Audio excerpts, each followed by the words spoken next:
નમસ્કાર ભક્ત મિત્રો, આજે છે ખોડિયાર જયંતી અને આજે હું આપને જણાવીશ ખોડિયાર માતાજીની વ્રતકથા, ઇતિહાસ, એમના મંદિરો વિશેની તમામ માહિતી. તો આ વિડીયોને આપ અંત સુધી જરૂરથી જોજો. વિડીયોને લાઈક કરજો, શેર કરજો, મંત્રમુગ્ધ સત્સંગ ચેનલને સબસ્ક્રાઈબ જરૂરથી કરી લેજો. ધન્યવાદ. ખોડિયાર માતાજીની સૌપ્રથમ તો આપણે જય બોલાવીશું. બોલો શ્રી ખોડિયાર માત કી જય. ખોડિયાર માતાજી જ્ઞાતિએ ચારણ હતા. તેમના પિતાનું નામ મામડિયા અથવા મામૈયા અને તેમના માતાનું નામ દેવળબા અથવા મીણબાઈ હતું. તેઓ કુલ 7 બહેન અને 1 ભાઈ હતા, જેઓના નામ આવડ, જોગડ, તોગડ, બીજબાઈ, હોલબાઈ, સાસાઈ, જાનબાઈ એટલે કે ખોડિયારમાં અને ભાઈ મેરખીઓ અથવા તો મેરખો હતા. તેમનું વાહન મગર છે. તેમનો જન્મ આશરે 7મી સદીમાં મહાસુદ આઠમના દિવસે થયો હતો, જેથી તે ખોડિયાર જયંતી તરીકે ઉજવવામાં આવે છે. બોટાદ જિલ્લામાં બોટાદ તાલુકાના રોહિશાળા ગામમાં મામડિયા નામે એક ચારણ રહેતા હતા. તેઓ વ્યવસાયે માલધારી હતા અને ભગવાન શિવના પરમ ઉપાસક હતા. તેમના પત્ની દેવળબા પણ ખૂબ જ માયાળુ અને ઈશ્વરની ભક્તિમાં લીન રહેવાવાળા હતા. તેઓ માલધારી હોવાથી ઘરે દૂધણાઓને લીધે લક્ષ્મીનો પાર ન હતો, પણ ખોળાનો ખૂંદનાર ન હતો. તેનું દુઃખ દેવળબાને ચાલ્યા કરતું હતું. મામડિયા અને દેવળબા બંને ઉદાર, માયાળુ અને પરગજુ હતા. તેમના આંગણે આવેલો કોઈ પણ દિવસ ખાલી હાથે કે ભૂખ્યા પેટે પાછો ન જાય, એવો આ ચારણ દંપતીનો વણલખ્યો નિયમ હતો. તે સમયે ભાવનગર જિલ્લાના વલભીપુરમાં શિલાદિત્ય નામનો રાજા રાજ્ય કરતો હતો, જેને મામડિયા ચારણ સાથે ગાઢ મિત્રાચારી હતી. મામડિયા ચારણ ન આવે ત્યાં સુધી શિલાદિત્યને દરબારમાં જાણે કે કંઈક ખૂટતું હોય એવું લાગતું હતું. વલ્લભીપુરના રાજવી શિલાદિત્યના દરબારમાં કેટલાક ઈર્ષાળુ લોકો પણ હતા. તેમને રાજા અને મામડિયાની મૈત્રી આંખના કણાની જેમ ખૂંચતી હતી. એક દિવસ રાજાના મનમાં બહુ ચાલાકીપૂર્વક એવું ઠસાવવામાં આવ્યું કે મામડિયો તો નિસંતાન છે. તેનું મોં જોવાથી અપશુકન થાય છે, જેથી ભવિષ્યમાં આપણું રાજ પણ ચાલ્યું જશે. અને એક દિવસ મામડિયા પોતાના નિત્યક્રમ મુજબ પ્રભાતના પહોરમાં રાજમહેલે આવીને ઊભા રહ્યા. રાજવીના મનમાં અદાવતિયાઓએ રેડેલું ઝેર ઘુમરાતું હતું. કંઈ બોલ્યા ચાલ્યા વગર એક જ વાક્યમાં મિત્રતા હવે પૂરી થાય છે તેમ કહી શિલાદિત્ય પોતાના મહાલયમાં ચાલ્યા ગયા. ત્યારબાદ રાજાના વર્તનનો મૂળ હેતુ લોકો પાસેથી જાણીને મામડિયાને ખૂબ જ દુઃખ થયું હતું. આમ તેને જે લોકો સામે મળ્યા તેવા જ્યાં મેણા મારવા લાગ્યા. તેનાથી ખૂબ જ દુઃખી થઈને વલભીપુરના પોતાના ગામે આવી પત્નીને રાજા સાથે થયેલ વાત માંડીને કરી. મામડિયાને જિંદગી હવે તો ઝેર જેવી લાગવા માંડી. આમ પહેલેથી જ ભક્તિમય જીવન જીવતા મામડિયાએ ભગવાન શિવના ચરણમાં માથું ટેકવ્યું અને શિવાલયમાં શિવલિંગની સામે બેસીને નિશ્ચય કર્યો કે તેમની અરજ ભગવાન નહીં સ્વીકારે તો તેઓ પોતાનું મસ્તક ઉતારીને કમળ પૂજા ચડાવશે. મામડિયો ભગવાનની આરાધના કરવા લાગ્યો.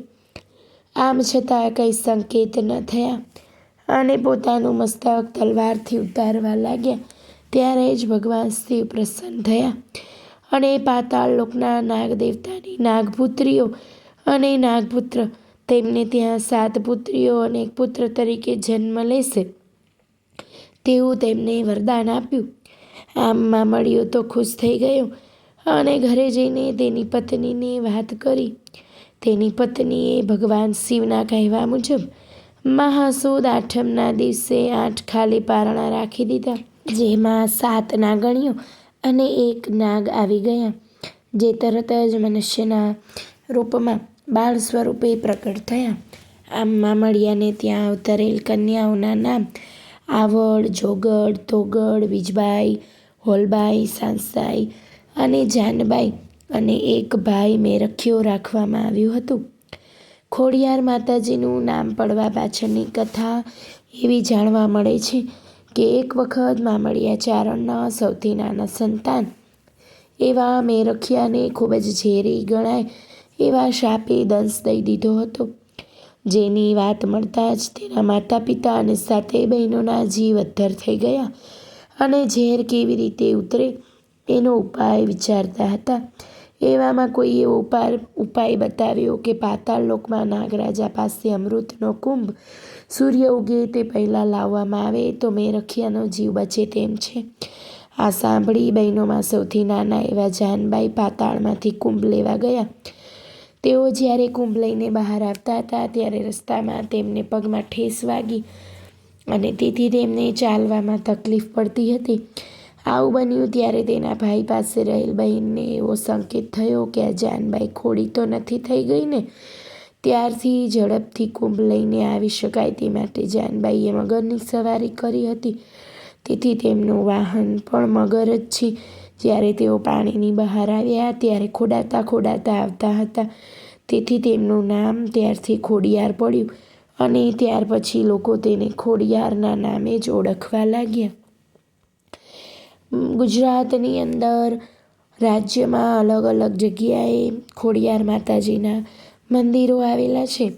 શ્રી ખોડિયાર માતાજીના મંદિરો ગુજરાત રાજ્યના સૌરાષ્ટ્રમાં મુખ્ય 3 છે, જે ધારી પાસે આવેલ ગળધરા, વાંકાનેર પાસે માટેલ અને ભાવનગર પાસે રાજપરા ગામે આવેલા છે. તેમના સ્થાનકોએ પાણીના ધરાઓ આવેલા છે. આ ઉપરાંત પ્રાચીન વાવમાં, ડુંગરોમાં, નદી કિનારે પણ ખોડિયાર માતાજીના સ્થાનકો જોવા મળે છે. તેમજ ગુજરાતમાં રાજકોટ જિલ્લામાં સરદાર ગામ પાસે ભાડલા ગામે ખોડિયાર માતાજી તેમજ તેમના 6 બહેનો અને ભાઈ મેરખિયાનું મંદિર આવેલું છે. આ ઉપરાંત પાટણ જિલ્લાના સમી તાલુકાના વરાણા ગામે પણ ખોડિયાર ધામ આવેલું છે. આ ખોડિયાર ધામ ખૂબ જ પ્રખ્યાત છે, જ્યાં ખોડિયાર જયંતિના દિવસે મોટો મેળો ભરાય છે. તેમજ ત્યાં એકમથી પૂનમના દિવસ દરમિયાન 15 દિવસો દરમિયાન પણ ખૂબ જ જોરદાર મેળો ભરાય છે, જે પણ પૂરા ભારતમાં પ્રખ્યાત છે. ખોડિયાર માનું એક ઐતિહાસિક મંદિર ભાવનગર જિલ્લાના તળાજા તાલુકાના ભારોલી ગામે આવેલું છે, જ્યાં ખોડિયાર મા તેમજ ચામુંડા મા તથા અન્ય માતાના સ્થાનક આવેલા છે. આ ઉપરાંત લેઉવા પટેલ સમાજે શ્રી ખોડિયાર માતાજીનું મંદિરનું નિર્માણ કાગવડ ખાતે કરવામાં આવ્યું હતું. તો આવી રીતે આપ સર્વને આ સંપૂર્ણ માહિતી હું અહીંયા રજૂ કરી ચૂકી છું.